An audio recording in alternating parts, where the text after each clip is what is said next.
going back to what we were saying before, when you're able to get to a point to buy something nice, we've invested every cent we have into our companies, all the risks. So it's like, say we were gambling or something. I don't even like to gamble. Everything on it. Say I was like, dude, I'm putting all in on black. I only have $10,000. Yep. It's everything in my name. I'm putting it all in. Right there. And then I win it, and then you're like, oh man, but Mark, I was with you. I should get, and I probably take you out to a nice dinner and get you something. But it's like, dude, I put all the risk in. That's why you get the highest reward. That's still after paying the team. It takes years and years and years. Then there's times still people don't get it. You could be doing good, but then have times where you have to pull back, totally reinvest in your company. 100%. You're rebuilding. Like even Tesla right now, they're pulling out, they're building all these other factories. So you actually lose money again for a while 100%. to regrow again in the longer term. 100%. And the biggest thing that holds companies back is innovation. And you get innovation by selling or by reinvesting. That's the only way you innovate is by reinvesting. How else do you? At what point is too much innovation too much? Where people are like, I got this little drawing of the tree trunk here, where they're like, this is how I see it. Yeah, because it could be so easy to chase. I'll give you a every good example. Trend. 100%. So before you really, so there's a lot to this, a lot of nuance. I'll break it down. So number there's one, nuance in everything. A lot of nuance. Everything we say here, by the way, the opposite applies too. It's true. So number one is that too much innovation too early can destroy a company. Secondly, if your product's really good, you probably don't have to innovate for a while. That's how I see it. And when I say a while, I'm talking at least till you make it $1 million a year plus. So you got to like triple down on one main or innovate thing. on how to get that out to, if it's good. Now, it's good. If the product or service is not good, that's another equation. Some people say, well, it's just not working. Well, yeah, because it's just not good. It's not good. That happens. So I like Apple as an example. Apple started with just computers. Right. Just computers. And Microsoft started with just computers.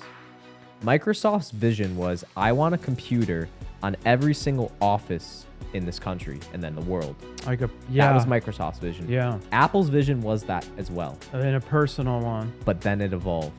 And Steve Jobs said, no. I want a computer in everybody's pocket. Yeah. So, Apple became after he got fired from his own company. Yes. Apple became a $1 billion company, or I don't know if it was quite $1 billion yet.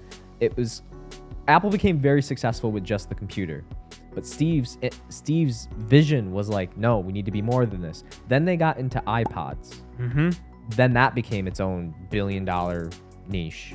Then it became iPhones. Right. Or actually, no, sorry. It became computers. Then it became music, iTunes. Think about this. Computers to music. Yeah. Subscriptions. Then it became iPods. Okay, they're not just going to listen to music. We're going to give them a device to listen to them. Then it became cell phones. Which, by the way, he didn't even know it was going... When it all happens like that, he continued on the vision with a team. Yeah.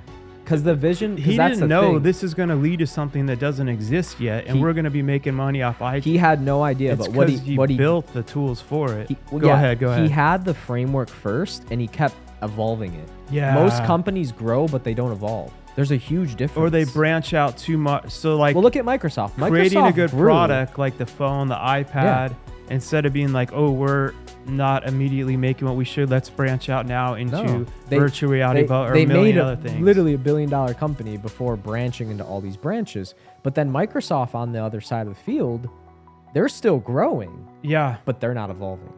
Huge difference. And this is why Apple's a $4 trillion company and Microsoft is barely known.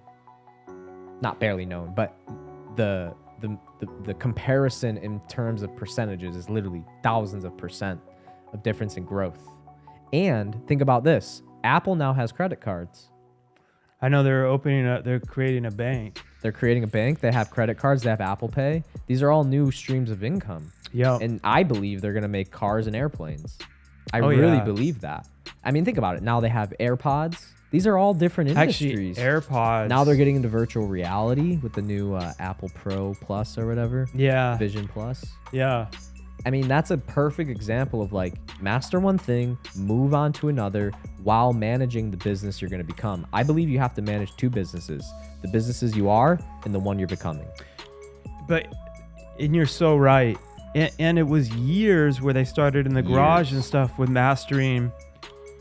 When they created the personal computer, at first, when it comes to like the sales part, he was getting all upset because at first they didn't even have like a keyboard on it, and they didn't have it. It looked like, I don't know if you could have something that people don't know they need it, even though they do need it, 100%. and they're not able to understand what it is. And he was 100%. So smart. He was like leaving there like pissed off, like, why don't they get it? Why don't they want my pro?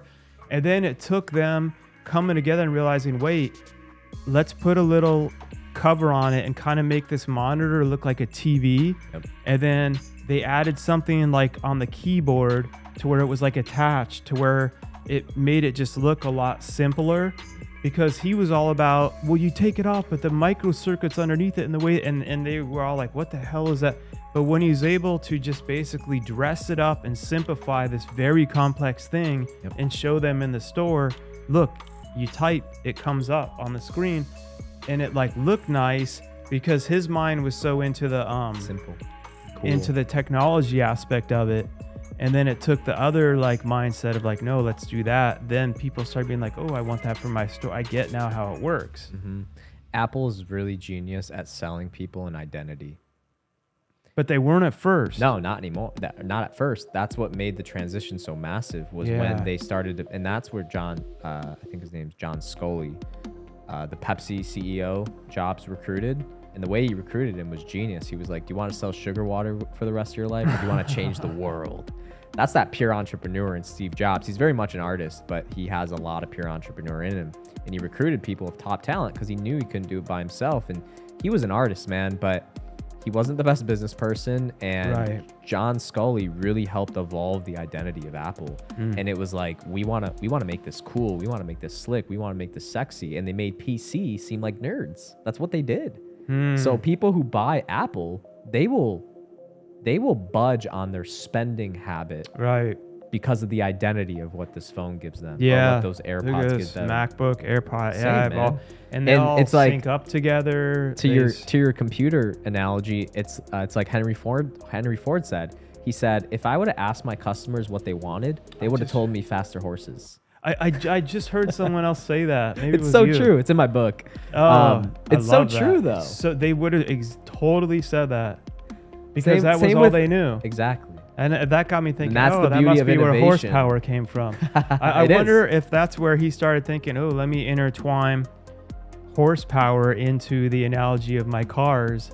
It's as strong as 8 horses. It's back there. You know what I mean? But anyway, it's so true. When people they only know what they know, and that's what visionaries are so good at. You know, that's why they're visionaries. They tell you something you need before you even know you need it. And to let all of you know that our visionaries, they suck. They go through a period of sucking at but they just don't give up. They keep figuring out. And that's another part of the innovation is, okay, I do have a good product. What do I need to keep doing to get people to understand? And how do I increase? This is a car and not a horse, when cars don't exist. Exactly. So do I have a good product? Answer is yes. You know it by the response of your audience, not based off your opinion. That's a huge thing. Your customers will tell you if your product is good or not. So what those people need once they have a good product is how to increase sales. How do you increase the sales? Well, there's a lot of ways to do that. I have a whole chapter on it in the book, CEO Squared, but you need to find a way to get this thing to more people, and that can come in a variety of forms.